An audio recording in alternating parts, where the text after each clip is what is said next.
Hello and welcome to the Beartrapt Rengar guide. This is going to be a little different than the other videos. This one is going to be pretty much a champion look at Rengar. I've been playing him a lot recently in ranked and normal games, and a lot of pros think he's a pretty bad champ. I don't think so. I think he's a pretty decent champion.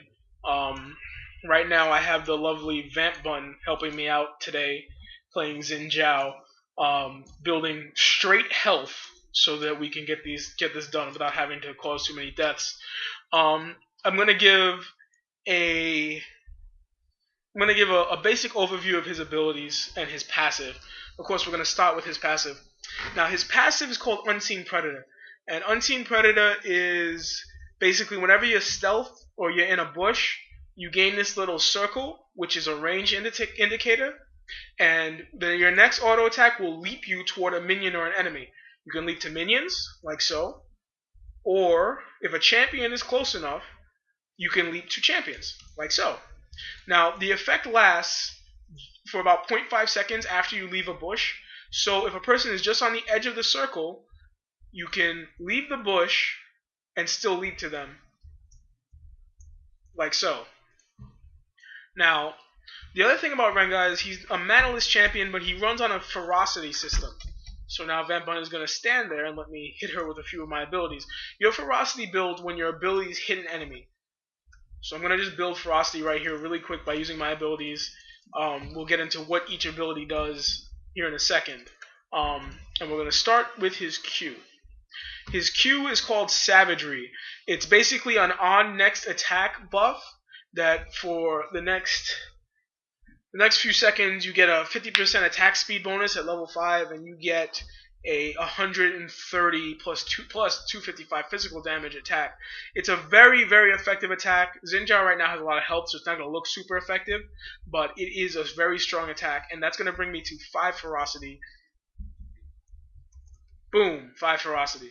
Now, when you hit 5 ferocity, all of your abilities gain an additional property.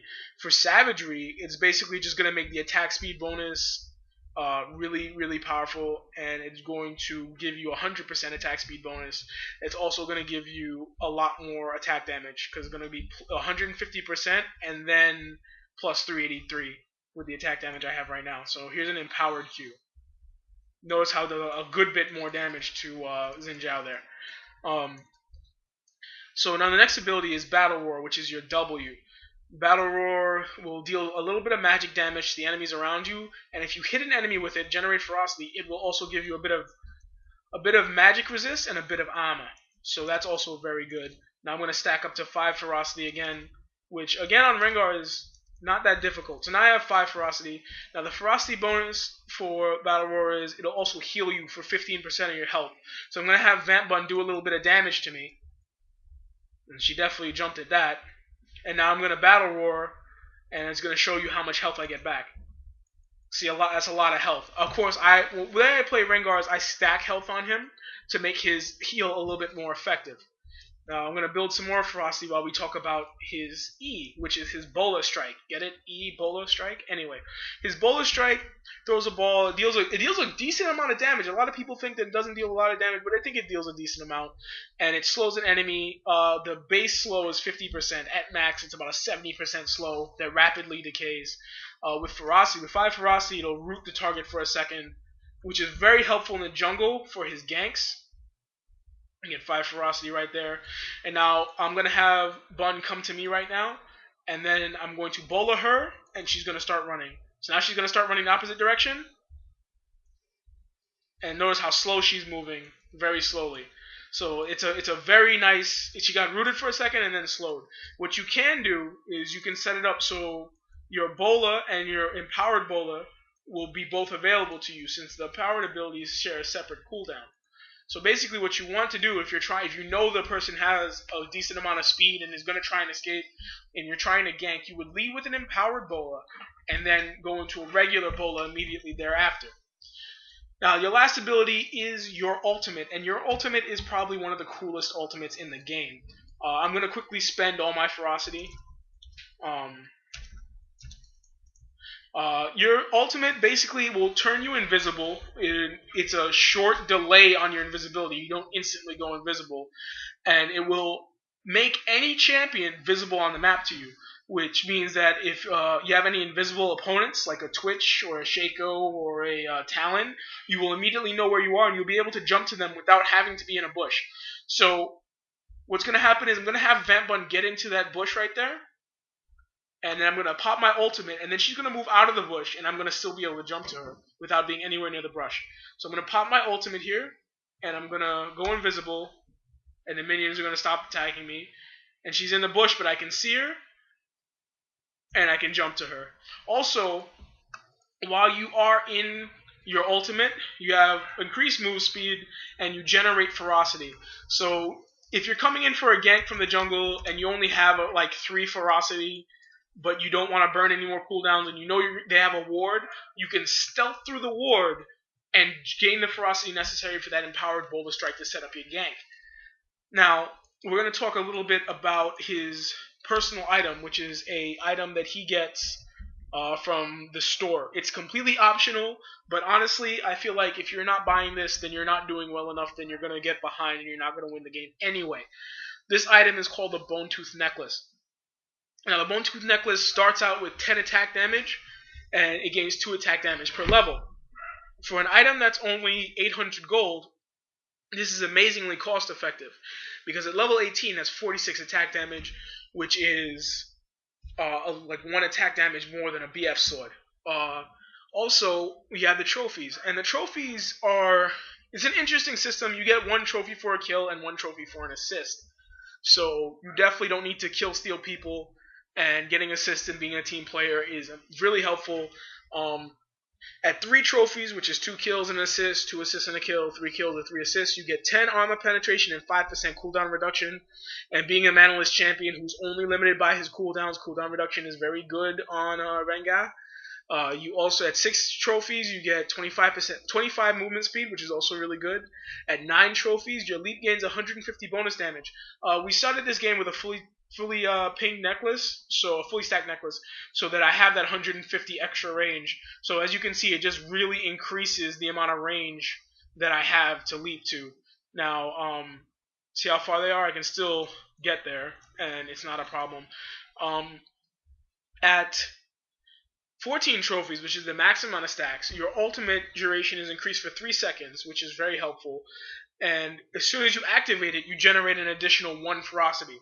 So you can basically, if you know you're running into a gank at 14 stacks, or you're in a team fight at 14 stacks on the necklace, you can basically open with your ultimate to jump onto carries. And that is, as a tanky bruiser, that is where Rengar really, really shines, being able to jump onto AD carries and AP carries and just destroy them, because you have a good amount of burst with your double Q. So what we're going to demonstrate now is just how bursty you can be. It's going to be a bit problematic because Xin Zhao right now is sitting at 5,300 health. So let's not make any bones about it. He's not going to take a ton of damage. But I'm going to jump on him and lay into him. I'm going to jump from the bush, open with Q that's going to give me 5 stacks of ferocity. I'm going to Q again, and then I'm going to Battle Roar for the health, and then I'm going to Bola Strike.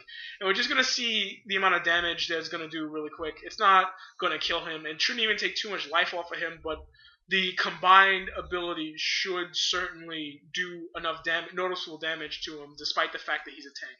So here we go. Jump, Q, Q again, Battle Roar, Bola Strike.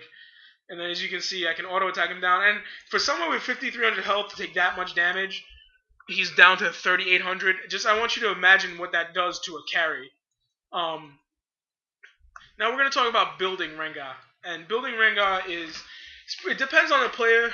I know some people who like to build him pure damage. You know, Eye Edge, Zeal, Bloodthirster, and just, you know, I'm a glass cannon. But to be honest, you can only really get away with that if you're hyper carrying. And unlike Riven, who has a hard stun, you're not going to really hyper carry on Rengar. So I personally, I build him 9-21-0, and I take a lot of tankiness, and I build tankiness. As you can see, I build Merc Treads, you're either gonna build Merc Treads or Ninja Tabby on him. Really, I build a Warmogs. I try and rush the Warmogs. Sometimes you want to build a Phage first if you really need the health early game. I build a Trin Force because Trin Force, of course, is a really strong item on him for the auto attack damage. Your W does magic damage, so the ability power isn't wasted. The attack speed is great and has good synergize with your Q. The 12% movement speed is nice, and the mana is wasted, but that is what it is.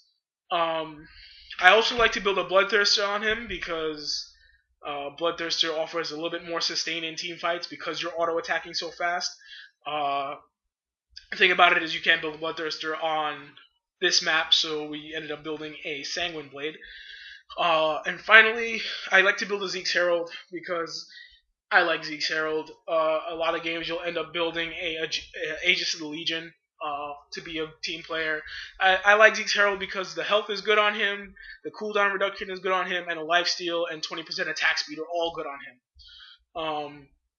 Basically, I like to build him like this. I have seen him built and successful as a 80 carry-ish build with all the deep damage items, but you're just too squishy, I feel, in team fights. And that heal, that 15% heal with all this health, it can really be a game changer versus them killing you and focusing you down and you surviving.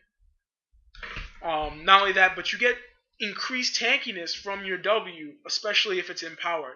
So if a team fight is you're getting focused hard, instead of using that 5 ferocity on a Q to just deal out more damage, you can use it to make sure your health stays up, which is always nice. And then with the Bloodthirster and the Zeke's Herald, you have so much life steal that you can literally bring yourself back up in seconds. A few quick notes about his ultimate. You still take aggro from towers, so I'm going to go show you that right now. I'm going to run all the way to the second tower. They have, if you pop your ult, the tower can still hit you. You can still be hit by enemy AoE abilities, like a Graves ult will still hit you. Any conal abilities will still hit you.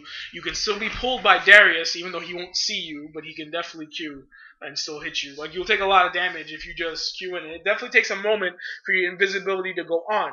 Notice that he was still able to hit, well, she was still able to hit me, even though I was in my ult. All that said, Rengar in the jungle is a good jungle. I think he's hard to counter jungle if you know that you're being counter jungled. You can usually, not easily, but a lot of times if you're even slightly ahead of the enemy jungler and they try and counter jungle you, you can make a go at killing them pretty easily. Just because he's a very strong duelist, items only exacerbate this. As you can see, against tankier opponents and opponents with items such as Randuin's Omen and Frozen Heart, you're going to have a little bit more trouble because despite your abilities being the majority of your damage, you're going to need your auto attacks a lot. So you're going to have to definitely focus on making sure that if you are attacking a target, it is a carry, especially if they know Rengar well enough to counter you. A lot of pro players, like I said, think he's a bad champ or an unimpressive champ. I honestly don't feel that way. I think he's a very good champion. I enjoy playing him. I think he's a fun champ, and I think that he's a champ you can definitely do well with if you build him properly. As you can see, I'm kind of winning the exchanges with no summoner spells with Xin Zhao because I have a higher sustain. Even though Xin Zhao has higher health by like 1,000, I am still able to do a good bit of damage. And again, Xin Zhao built only health as she was instructed this game. But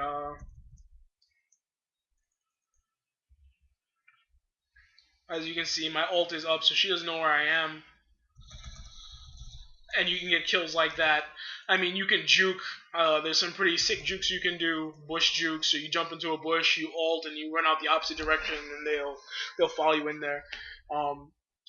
You can also chase with your passive. I mean, Rengar as a whole, he's really one of my favorite champs right now. I play a lot of bruisers, and I'm only just starting to jungle, but Rengar is definitely a fun champ. I hope this video was helpful, and I hope you were able to take something from it. I'd like to say a special thank you to Vamp Bun for helping me out, and I will catch you next time, and we will be doing a Syndra commentary when she goes out, and Vamp Bun will be playing her to explain Syndra to you guys. So look out for that as soon as she gets released.